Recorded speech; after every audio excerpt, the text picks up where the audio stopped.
कि आपकी पार्टी की एक सांसद लगातार बार बार किसानों और मजदूरों को अपमानित करने का प्रयास कर रही है। वो किसान और मजदूर जो अपना पेट खाली रख के पूरे देश का पेट भरने का कार्य करते हैं, उन किसान मजदूरों के बारे में इस तरीके की टिप्पणी करना क्या वो उचित है माननीय प्रधानमंत्री जी? अगर आप कंगना रनावत के इस बयान से सहमत नहीं हैं, तो आपकी पार्टी को कंगना रनावत के ऊपर स्ट्रिक्ट एक्शन लेते हुए उसे तुरंत बर्खास्त किया जाना चाहिए। अगर कंगना रनावत इस तरीके के बयानों के लिए माफी नहीं मांगती है, तो निश्चित तौर पे आने वाले हरियाणा के विधानसभा इलेक्शन में भाजपा पूरे तरीके से साफ होने जा रही है। अगर इस तरीके के बयान दिए जाते रहे तो ये किसान मजदूर समाज हरियाणा में भारतीय जनता पार्टी को पूर्ण तरीके से साफ कर देगा। इनकी एक भी सीट हरियाणा में नहीं आएगी। अभी जो ये कंगना रनावत ने बेहद ही दुर्भाग्यपूर्ण और गंदा बयान किसानों के ऊपर दिया है, इसकी जितनी ज्यादा आलोचना करी जाए उतनी ही कम है।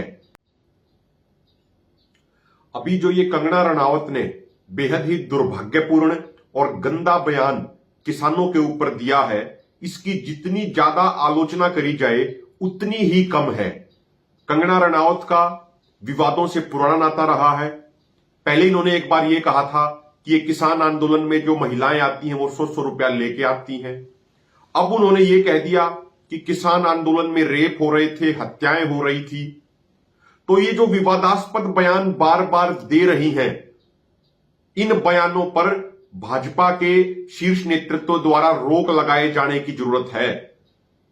हम कंगना रनावत को इस लायक नहीं समझते कि उनके बयान पे कोई जवाब दिया जाए, लेकिन जवाब तो माननीय प्रधानमंत्री और माननीय गृहमंत्री जी को देना चाहिए। अब जब तीसरी बार नरेंद्र मोदी जी प्रधानमंत्री बने तो उन्होंने कहा था कि वो किसान कल्याण को लेकर पूर्ण तौर पे समर्पित हैं। माननीय प्रधानमंत्री नरेंद्र मोदी जी वैचारिक तौर पे, पॉलिसीज तौर पे हमारा आपकी सरकार के साथ मतभेद हो सकता है, लेकिन हम भी इस देश के नागरिक हैं, आप इस देश के प्रधानमंत्री हैं, इस देश के मुखिया हैं। क्या ये चीज शोभा दे रही है कि आपकी पार्टी की एक सांसद लगातार बार बार किसानों और मजदूरों को अपमानित करने का प्रयास कर रही है? वो किसान और मजदूर जो अपना पेट खाली रख के पूरे देश का पेट भरने का कार्य करते हैं।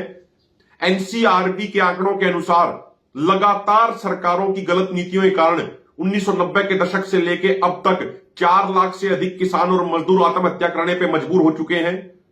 उन किसान मजदूरों के बारे में इस तरीके की टिप्पणी करना क्या वो उचित है माननीय प्रधानमंत्री जी?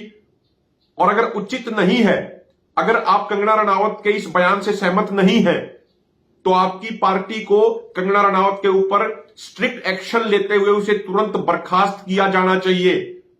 अगर कंगना रनावत इस तरीके के बयानों के लिए माफी नहीं मांगती है, तो निश्चित तौर पे आने वाले हरियाणा के विधानसभा इलेक्शन में भाजपा पूरे तरीके से साफ होने जा रही है। जो 5-10 सीटें अभी आने की जो उनकी उम्मीद थी, अगर इस तरीके के बयान दिए जाते रहे तो ये किसान मजदूर समाज हरियाणा में भारतीय जनता पार्टी को पूर्ण तरीके से साफ कर देगा। इनकी एक भी सीट हरियाणा में नहीं आएगी। तो हमारी ये स्पष्ट मांग है कि कंगना रनावत और भाजपा का शीर्ष नेतृत्व ऐसे दुर्भाग्यपूर्ण बयानों के लिए माफी मांगे।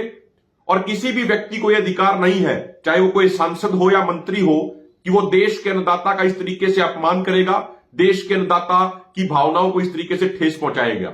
तो हमारी ये बिल्कुल निवेदन है, प्रार्थना है इस सरकार से कि वो कंगना रनावत को सांसदी के पद से तुरंत बर्खास्त करे और उनके ऊपर कार्रवाई की जाए और उनको जेल में डाला जाना चाहिए। ये पहली बार नहीं हुआ कि उन्होंने इस तरीके से बयानबाजी करी है, वो लगातार इस तरीके से बयानबाजी करती आ रही हैं, जिस पर रोक लगाए जाने की सख्त जरूरत